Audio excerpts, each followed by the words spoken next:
अयोध्या की प्राचीन भूमि में, जो कि महान राजा दशरथ द्वारा शासित शहर था, सूर्य की सुनहरी किरणें राज्य को गर्मजोशी से भर देती थीं। राजा के बड़े बेटे राम और उनकी प्यारी पत्नी सीता के बीच बातचीत से शांतिपूर्ण माहौल बाधित हो गया। देखो सीता, राम ने कहा। उनकी आवाज चिंता से भरी हुई थी।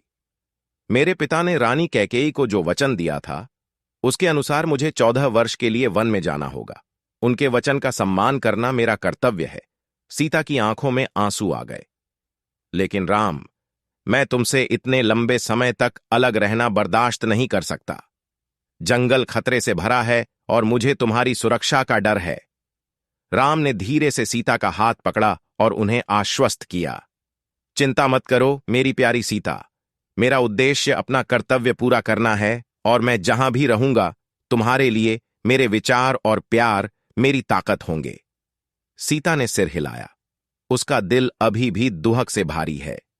इस बीच जंगल की गहराई में राक्षस राजा रावण ने सीता को पकड़ने और राम के हाथों अपनी बहन शूर्पणखा के अपमान का बदला लेने के लिए अपनी अगली योजना बनाई। रावण ने आकार बदलने वाले राक्षस मारीच को बुलाया और अपनी योजना बताई।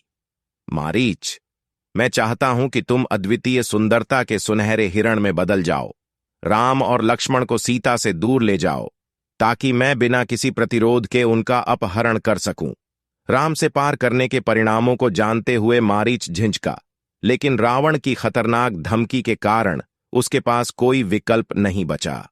वह मंत्रमुग्ध सुनहरे हिरण में बदल गया और राम और सीता के आश्रम के पास चरने लगा।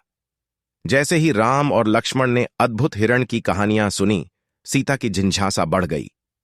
राम, क्या तुम मेरे लिए वह हिरण ला सकते हो? इसकी सुंदरता मनमोहक है और मैं इसे अपने पास रखना पसंद करूंगा। राम को खतरे का आभास हुआ, लेकिन वे सीता के अनुरोध को अस्वीकार नहीं कर सके।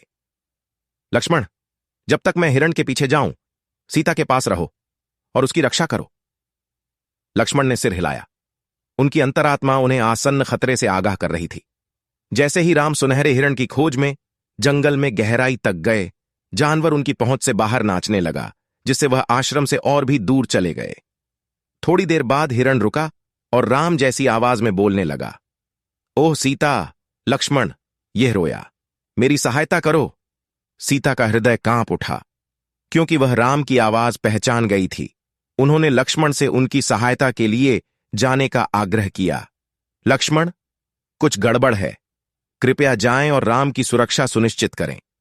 कर्तव्य और निष्ठा के बीच फंसे लक्ष्मण ने सीता के चारों ओर एक सुरक्षा घेरा बना लिया। इस घेरे में कोई भी प्रवेश नहीं कर सकता बहन, भले ही वे राम की तरह क्यों न हो। मुझे अपने भाई की आज्ञा का पालन करना होगा। जैसे ही लक्ष्मण चले गए, राम का भ्रम गायब हो गया और सोने के हिरण ने अपना असली रूप मारीच प्रकट किया। उसने राम की आवाज की नकल करते हुए खून जमा देने वाली चीख निकाली। धोखे का एहसास होने पर सीता का दिल पसीज गया। जंगल में वापस आकर राम को अंततः चाल का एहसास हुआ, लेकिन तब तक बहुत देर हो चुकी थी। वह जल्दी से आश्रम में वापस आया, लेकिन उसे खाली पाया। जब उन्होंने सीता और लक्ष्मण को पुकारा तो उनके हृदय में घबराहट फैल गई। रावण एक पवित्र आर्षि का वेश धारण करके सीता के सुरक्षा घेरे के सामने आया। उन्होंने भिक्षा मांगी और सीता, उनकी असली पहचान से अनजान, भोजन देने के लिए बाहर आईं। उसी क्षण रावण ने उसका अपहरण कर लिया और उसे अपने उड़ते हुए रथ में बैठाकर ले गया। जब राम लौटे और खाली आश्रम देखा तो उनकी पीड़ा की सीमा नहीं रही। ग्लानि से भारी हृदय वाले लक्ष्मण ने जो कुछ घटित हुआ था वह सुनाया।